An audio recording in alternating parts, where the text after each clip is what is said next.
Muy buenas noches, amigos. Vamos a orar para empezar. Damos gracias, Señor, el día que tú nos has dado y damos gracias por la palabra tuya que tenemos en nuestras manos para leer, para estudiar, para conocer. Pedimos que nos ayudes esta noche a entender algo de este mensaje a una de esas 7 iglesias que hace tiempo existía en Turquía, pero ahora no existen. Damos gracias que nosotros en este siglo podemos seguir conociendo la palabra tuya y practicando lo que tu palabra nos enseña y fortaleciendo las reuniones que tenemos con los hermanos y amigos que asisten. Damos gracias por todo en el nombre precioso tuyo. Amén. Amén. Esta noche vamos a estudiar una de las 7 iglesias que encontramos en Apocalipsis capítulo 2, la iglesia de Tiatira. Entonces vamos a abrir nuestras Biblias y miramos en Apocalipsis capítulo 2 y versículo 18.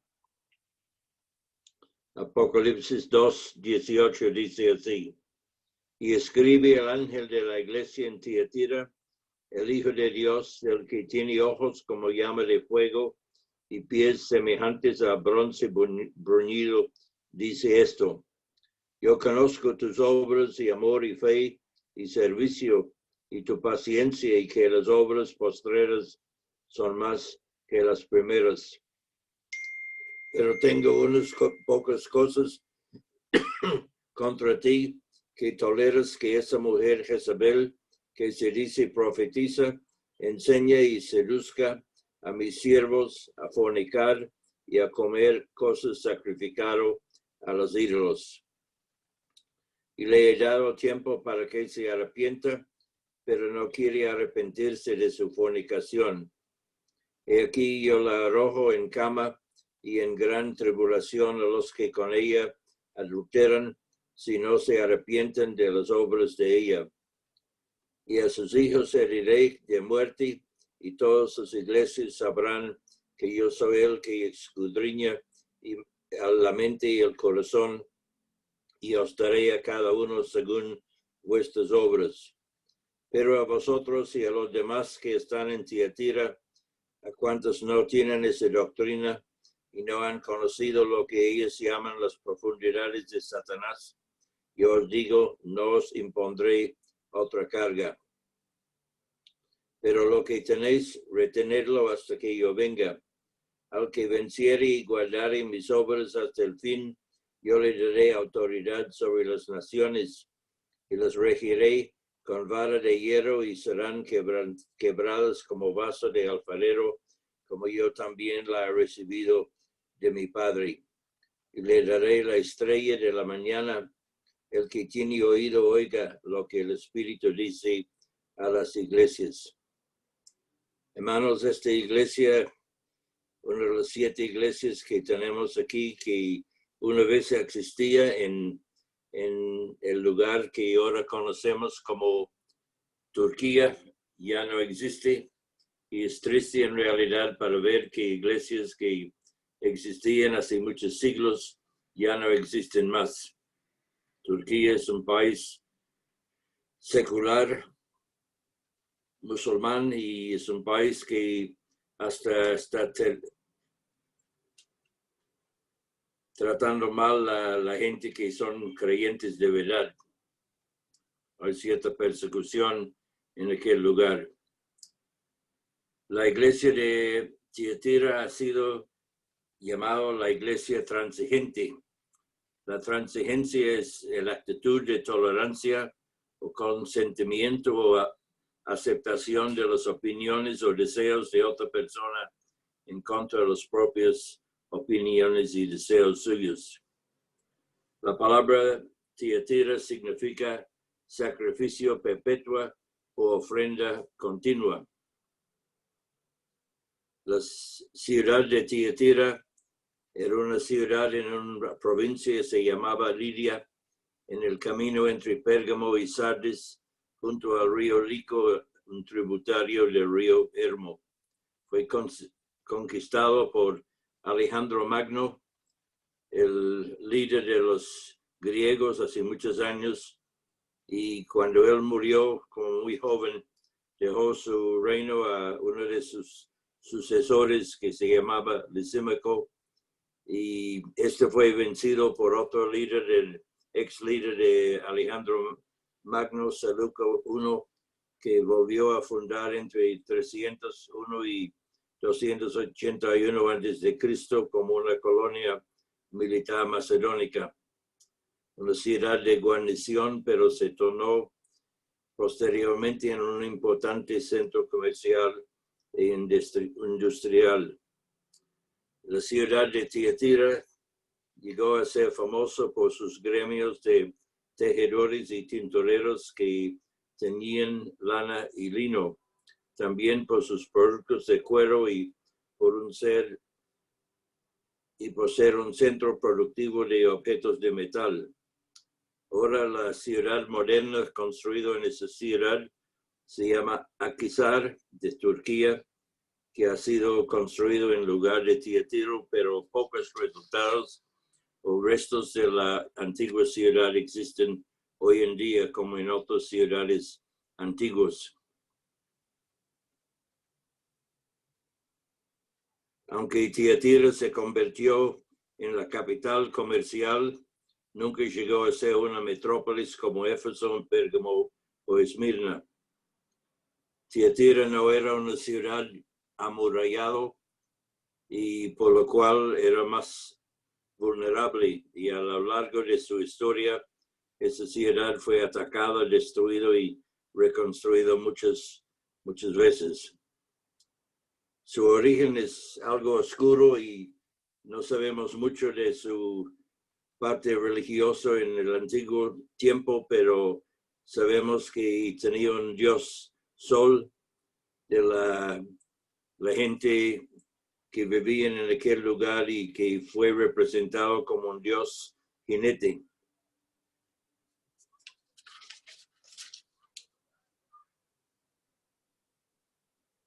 Había un dios entre ellos que se llama Anatolia, y esa mujer figuraba como un guerrero armado con un hacha de combate y montado sobre un caballo de guerra.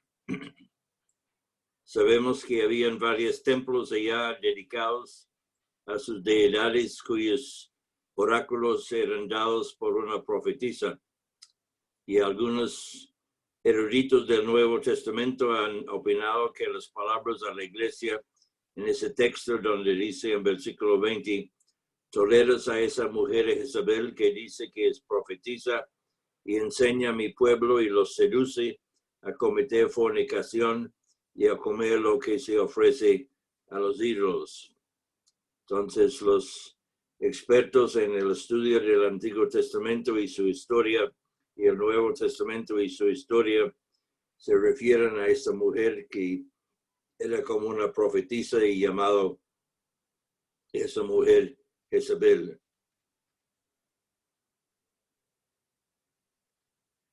La gente en esta ciudad tenía el costumbre de reunirse como gremios, y cada gremio tenía un dios para ellos. En estas reuniones comían carne y hacían sacrificios a sus dioses. Cuando miramos en el contexto cristiano, vemos que la primera persona convertida al evangelio en Filipos fue Lidia, una vendedora de prendas teñidas de púrpura obtenido del marisco murex o de unas plantas. Era muy costoso y usado en las prendas de los reyes, magnatos y ricos. Lidia era quizás miembro del gremio de los tintoreros de esta ciudad. Sabemos por medio del apóstol Juan en esta carta que existía esa iglesia en el primer siglo, y no sabemos cuándo se acabó el funcionamiento de la iglesia, pero hoy en día hay muy pocas iglesias cristianas en ese país de Turquía. Lidia y su casa estuvieron entre las primeras personas de Europa en aceptar el Evangelio de Jesucristo predicado por el apóstol Pablo en la ciudad de Filipos, alrededor del año 50 después de Cristo. Y aparentemente esta mujer era jefe de familia, lo que incluiría en tener esclavos y personal pagado. En caso posible que fuera viuda, aunque igualmente pudo ser sin. Varias diferentes traducciones de la Biblia hablan de ella como temerosa de Dios, adoradora de Dios, reverenciaba a Dios y temerosa de Jehová, que debe significar que era una prosélito de judaísmo. Debido a que probablemente había pocos judíos en Filipos y no tenían sinagoga, ellas y otras mujeres devotas se reunían junto al río, a las afueras de la ciudad. Después de haber sido bautizada, hospedó en su casa a Pablo y sus compañeros, como leemos en el libro de Hechos, capítulo 16. Históricamente vemos la iglesia de Tiatira que representa el papado, el cual es en desarrollo de la condición descrito por Pérgamo, es decir, el triunfo de la religión de Balaam, mundanalidad, y la de los nicolaitas, dictadura sacerdotal. Así como Jezabel introdujo la idolatría en Israel, el romanismo ha sido una mezcla de cristianismo y ceremonias paganas. Nosotros sabemos que el emperador Constantino estaba involucrado en una guerra fuera de la ciudad de Roma y tenía una batalla sobre un río afuera de la ciudad de Roma, sobre el puente de Milvaín. Y dice, según la historia, que la noche anterior de la batalla, Constantino vio en los rayos del sol que estaba poniéndose por la noche la figura de una cruz y decidió pelear la batalla sobre el próximo día en el nombre del Dios de los cristianos y puso sus banderas con la cruz de Cristo. Él ganó la victoria y aceptó como la religión cristiana como la religión del Estado y combinó el Estado con la religión. Y las personas que querían progresar en el gobierno y tener buenos trabajos tenían que ser cristianos. Y como sabemos, cualquiera que está buscando un buen trabajo está dispuesto a decir cualquier cosa y aceptar cualquier cosa. Entonces, cuando puso una condición de ser cristiano para ser un empleado del gobierno, claro, había muchas personas dispuestas a decir que yo soy cristiano, aunque no eran. Entonces, en ese momento se formó una unión entre el Estado y la iglesia y abrió la puerta para unos errores más fatales que seguían debajo de la iglesia de Tiatira. En versículo 18 dice, escribe el ángel de la iglesia en Tiatira, el Hijo de Dios, el que tiene ojos como llama de fuego y pies semejantes al bronce bruñido, dice esto. Ojos como llama de fuego habla de una visión penetrante, una visión que sabe todo, que ve todo lo que está pasando. Nada escapa el ojo de Dios. Y pies de bronce habla de un juicio amenazante. Entonces sabemos que Dios es un Dios de amor, pero también es un Dios de justicia y hacer las cosas correctamente. Dice en versículo 19, yo conozco tus obras y amor y fe y servicio y tu paciencia y que tus obras postreras son más que las primeras. Tenemos que reconocer que la Iglesia Católica siempre ha sido abundante en obras, en amor, en fe, en servicio y en paciencia. La Iglesia Católica Romana es conocida por sus buenas obras a través de los siglos, hospitales, orfanatos, asilos para ancianos, albergues, etc. Dedicación de muchos monjes. En años pasados yo visitaba un lugar en Piedecuestas que se llamaba Mi Casita, y las hermanas que trabajaban allá eran muy dedicados al trabajo de ayudar a las mujeres prostitutas que se salvaran de las calles y de su trabajo en la calle. Y esas monjas dedicaban su vida completamente a esas pobres mujeres. Todas sus pertenencias se cabían en una pequeña maletica chiquitico, pero esas mujeres daban su vida para la vida de esas mujeres de la calle. Entonces sabemos que la Iglesia Católica tenía mucha fama de abrir colegios. Todavía tenemos colegios en Bucaramanga fundados por la Iglesia Católica. Las clínicas, las enfermeras en tiempos pasados eran monjas y tenía involucramiento en muchas obras sociales y bien para la ciudad. Pero también vemos en versículo 20, dice, pero tengo unas pocas cosas contra ti, que toleras que esa mujer Jezabel, que se dice y profetiza, enseña a seduzca a mis siervos a fornicar y a comer cosas sacrificadas a los ídolos. Entonces vemos el caso de la reina Jezabel en Primera de los Reyes, capítulo 16, 18 y 19 y Segundo Reyes 9. Esa mujer había corrompido el pueblo de Dios con fornicación e idolatría. En la iglesia de Tiatira enseñaba que los cristianos podían participar en esas maldades sin pecar.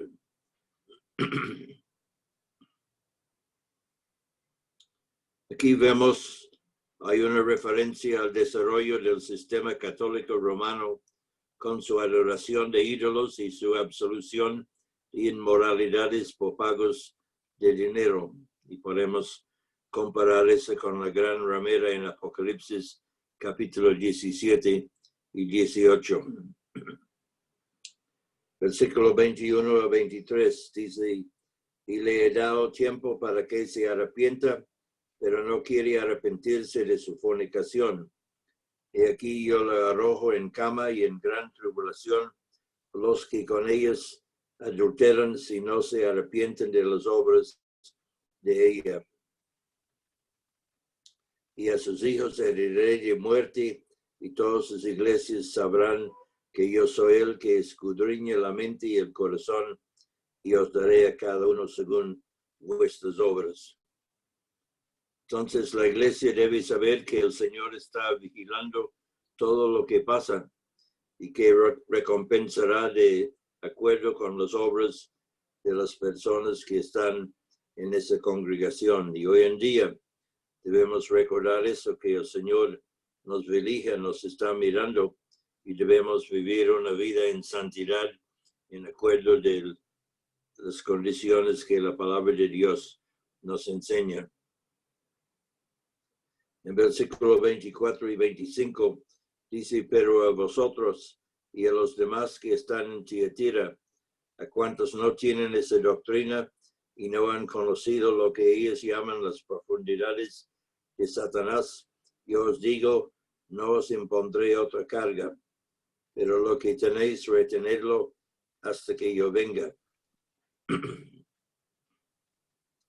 Había un residuo fiel en Tiatira que no había participado en los ritos de Jezabel, también conocidos como las profundidades de Satanás. Ninguna otra carga de responsabilidad fue impuesto sobre ellos, aparte de que debían retener la verdad que tenían hasta el regreso de Cristo.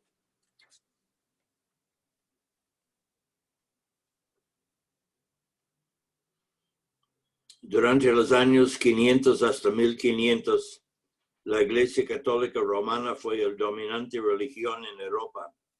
Y es interesante que este periodo de 1000 años fue conocido como la Edad Oscura. Mientras los papas, cardenales y obispos vivían una vida de lujo y pecado, el pueblo fue dominado por la Iglesia y vivía en ignorancia, superstición, miedo y pobreza.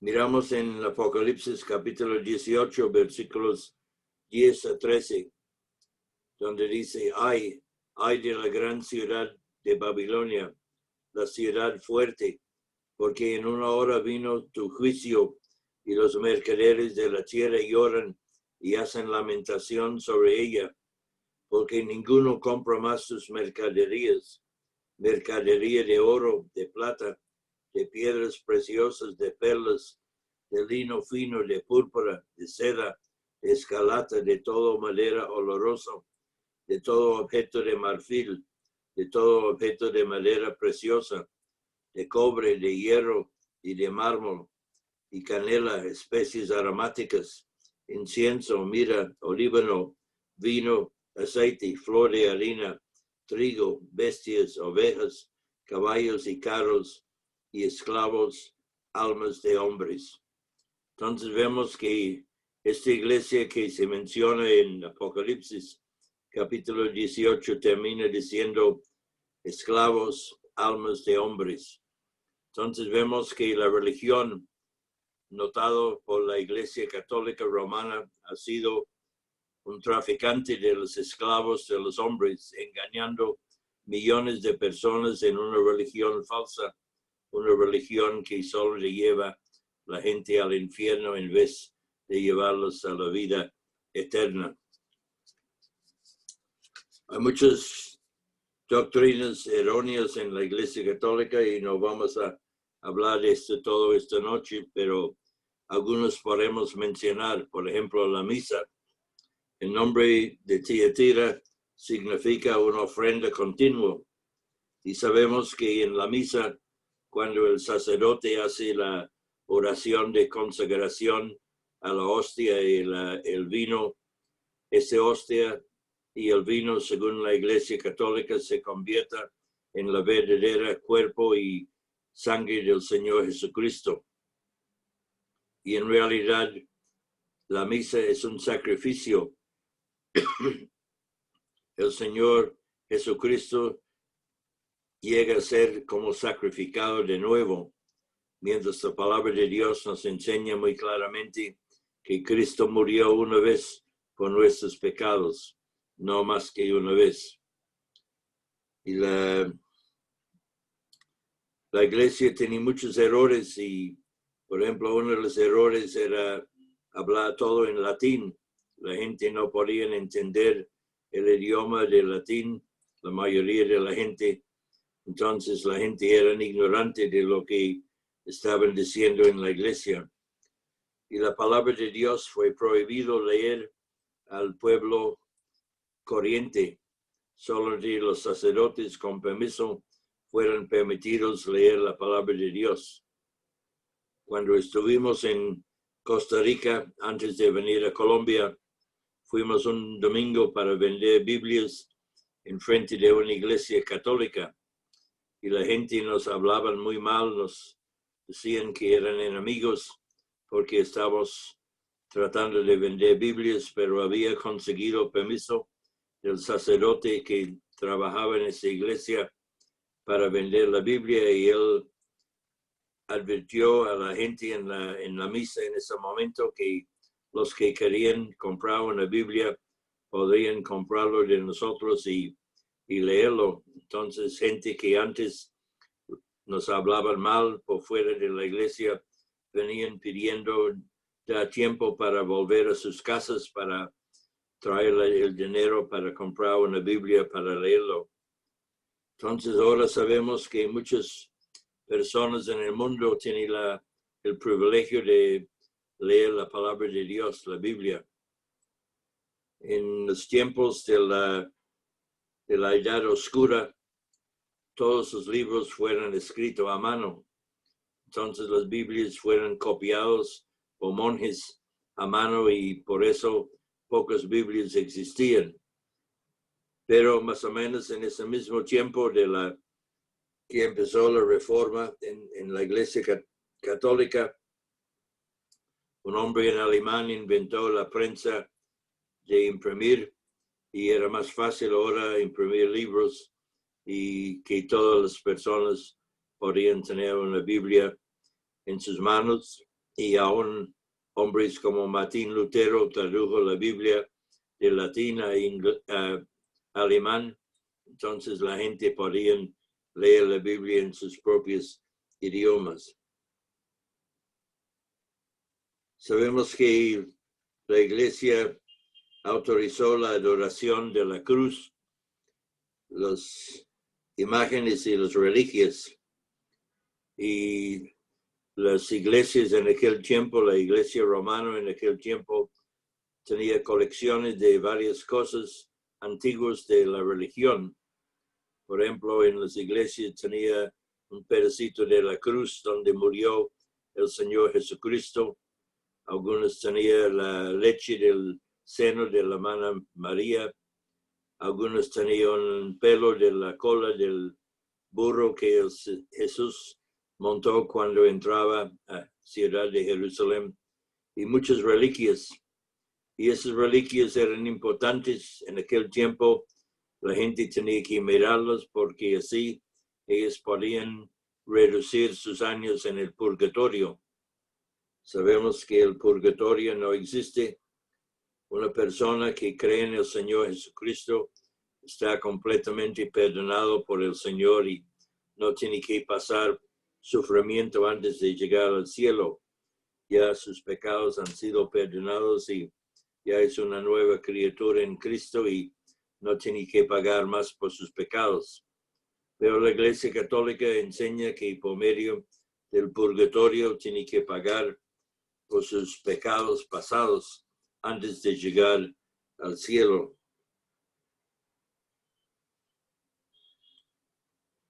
Y además había en muchas partes de Europa la venta de indulgencias. La gente podía comprar un papel que le exoneraba de todo pecado que había cometido en su vida.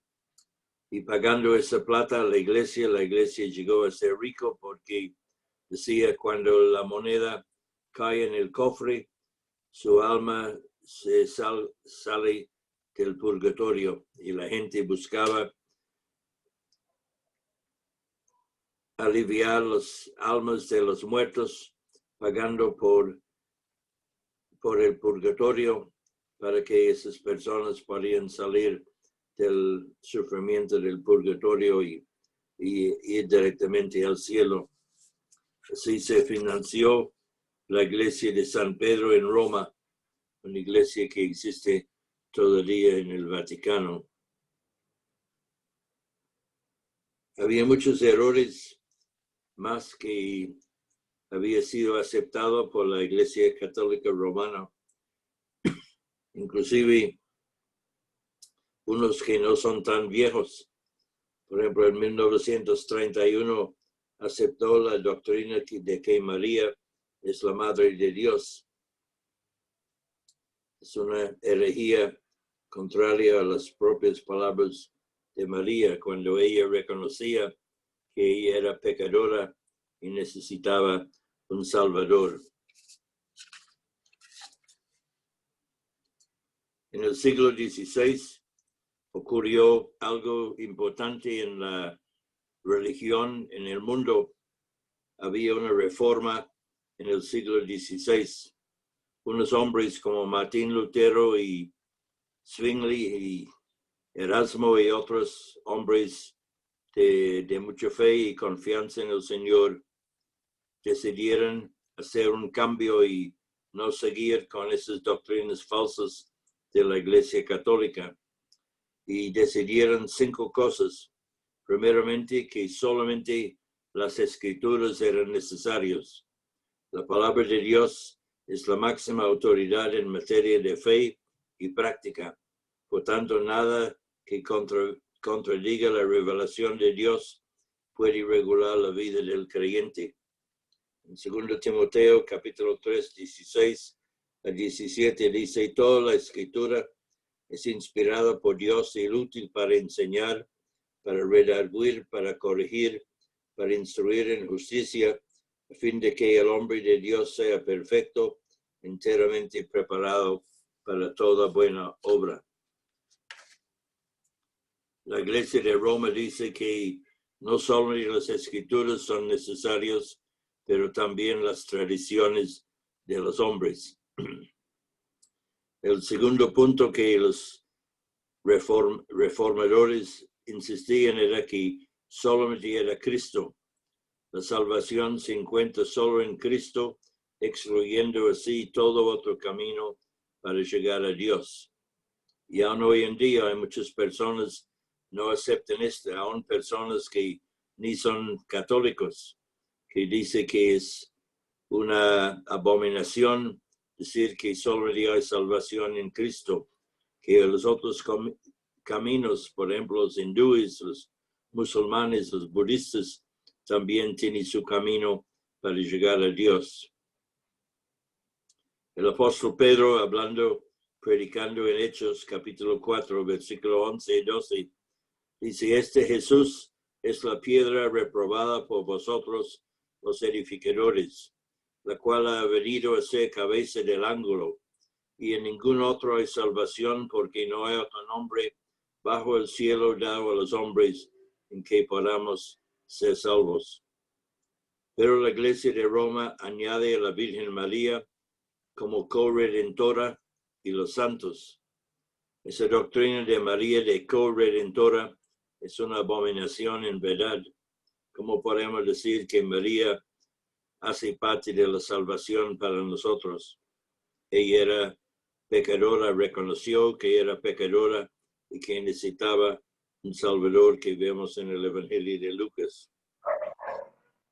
También los reformadores, que solamente en la gracia, la salvación es un don de Dios, por tanto, es algo que el pecador recibe de forma inmerecida, basado en los méritos de Cristo, alcanzados durante su vida, muerte y resurrección.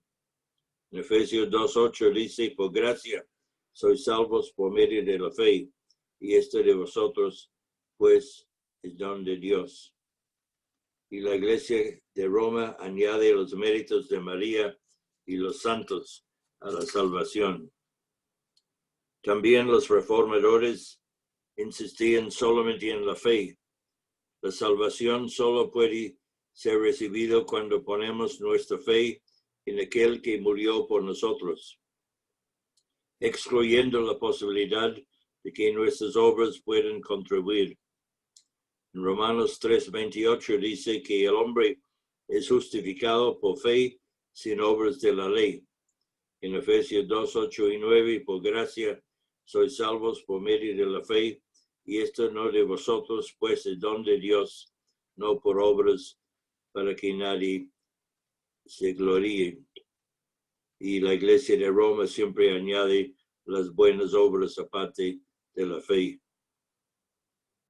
Y el quinto de las ideas que los reformadores levantaban era que solamente todo es para la gloria de Dios. El propósito de la salvación que recibimos es glorificar a Dios, poner de manifiesto las excelencias o virtudes de su carácter. En Efesios 1:3-6 dice: bendito sea el Dios y Padre de nuestro Señor Jesucristo, que nos bendijo con toda bendición espiritual en los lugares celestiales en Cristo, según nos escogió en él antes de la fundación del mundo, para que fuésemos santos y sin mancha delante de él, en amor, habiéndonos predestinado para ser adoptados hijos suyos por medio de Jesucristo, según el puro afecto de su voluntad, para alabanza de la gloria de su gracia, con la cual nos hizo aceptos en el amado. Y en 1 de Pedro, capítulo 2, versículo 9, Dice, vosotros sois linaje escogido, real sacerdocio, nación santa, pueblo adquirido por Dios, para que anunciemos las virtudes de aquel que os llamó de las tinieblas a su luz admirable. La Iglesia romana enfatiza la gloria de la Iglesia romana. Entonces vemos que en la Iglesia Católica hoy en día, a pesar de muchas doctrinas que son falsas y erróneas, todavía hay unas personas allá, tal vez no muchos, pero hay personas allá que todavía tienen fe en el Señor Jesucristo y están confiando en Él. Yo recuerdo hace muchos años estuve en el Parque Santander y cuando estaba allá pasaba por un sacerdote muy viejo que estaba sentado en una banca y sentí un fuerte deseo de hablar con él. Me acerqué a este señor y un señor como de 90 y pico años, un ex sacerdote de la Iglesia Católica, vivía en una pieza en el catedral enfrente del parque y empecé a hablar con él y su vida. Era un francés y había venido desde niño, como de 14 años, a Colombia para servir en la iglesia como un muchacho que ayudaba al sacerdote en sus oficios. Y mientras hablaba con él, era interesante lo que dijo. Este hombre dijo, yo estoy esperando la venida del Señor Jesucristo para llevarme a su presencia. Yo hace años puse mi fe en Jesucristo, acepté a Cristo en mi corazón y yo sé que soy parte de la familia de Dios y un día yo voy a estar con el Señor en el cielo. Y un día Él viene para mí, después, tal vez cuando muero primero o mientras estoy con vida, el Señor viene para recoger su iglesia, pero de todos modos yo voy al Señor para estar con Él. Entonces tenemos que orar por las personas que están en la Iglesia Católica para que ellos sientan el deseo de salir y encontrar un lugar donde está enseñado la verdad de la palabra de Dios. Pero recordamos que hay muchas personas en muchas partes del mundo que tal vez no pensamos que son creyentes, pero también han puesto su fe en el Señor Jesucristo. Entonces, hermanos, que el Señor les bendiga en esta noche y ayúdanos para vivir en santidad y dando honor y gloria a nuestro Salvador y Señor, el Señor Jesucristo. Oremos. Damos gracias, Señor, por su palabra. Damos gracias que la palabra tuya es eficaz y sirve para convencer a nosotros que somos pecadores y que necesitamos un Salvador. Pedimos en todos los lugares donde la gente está leyendo la Biblia, que tú abres sus ojos para que ellos puedan tomar nota que son de verdad perdidos y necesitan a Cristo. Ayúdales a poner su fe en ti, Señor, y por la pura gracia tuya, que ellos reciban la salvación de sus almas. Rogamos por nosotros, Señor, que somos hijos tuyos, que tú nos ayudes a vivir en santidad delante de ti, una vida de bendición para no solo nosotros, pero también para otras personas. Rogamos a los hermanos y muchas personas en este tiempo que están sufriendo por causa de esa pandemia, algunos de pronto que tienen muchas dudas, que tú les ayudes también a entender lo que la palabra tuya dice para que ellos puedan tener la confianza en poner su fe en Cristo Jesús para tener la salvación. Guárdanos, Señor, esta noche y danos un descanso que necesitamos y las nuevas fuerzas mañana si tú no vienes antes. Te alabamos, oh Señor, y damos gracias en el nombre precioso tuyo. Amén.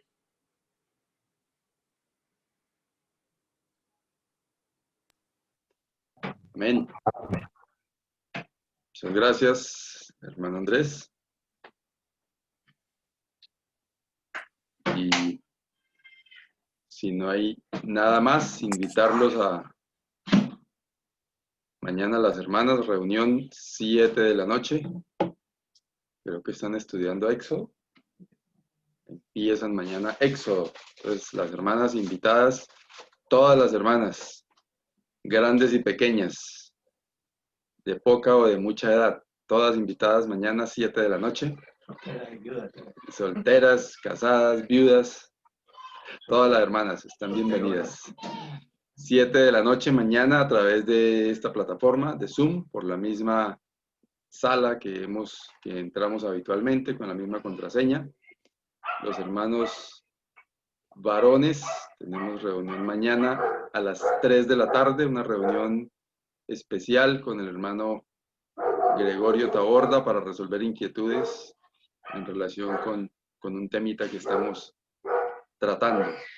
El día jueves, reunión de oración, 5 de la tarde un grupo y 6:30 de la tarde el otro grupo. Entonces, todos invitados, los hermanos también, hay un grupo de hermanos que se están reuniendo a las 5 de la mañana para orar. También están invitados los que quieran unirse a ese grupo. Es todo, hermanos, que el Señor les bendiga, feliz noche. Y nos veremos entonces en cada uno de esos espacios que ya hemos mencionado. Bendiciones para todos. Chao, chao.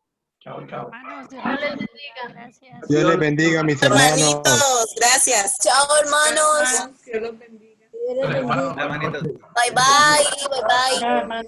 Oye, necesita. Chao. Dios les bendiga, hermanos. Me voy a ir con los chistes para Papi tiene cosas. Que el Señor los siga bendiciendo, hermanos. Que pasen buena noche.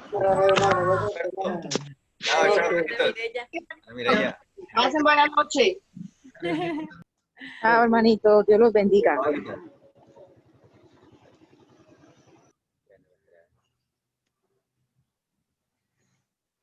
Redondeamos.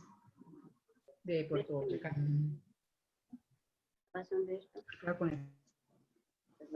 Buenas noches, hermanos. Dios les bendiga. Amén. Chao, hermano Freddy. Chao, hermano Raúl. Chao, hermanito. Chao, hermanos. Chao. Dios les bendiga, hermano. Buenas noches. Chao, Dajito. Que Dios les bendiga. Feliz noche para todos. Dios los bendiga. Amén. Descansen. Amén. En el celular, porque tocar con el celular. Bien, mis hermanos. Me salgo y si yo me salgo lo saco. Entonces, chao, chao. Feliz noche. Que el Señor les bendiga. Amén, hermano.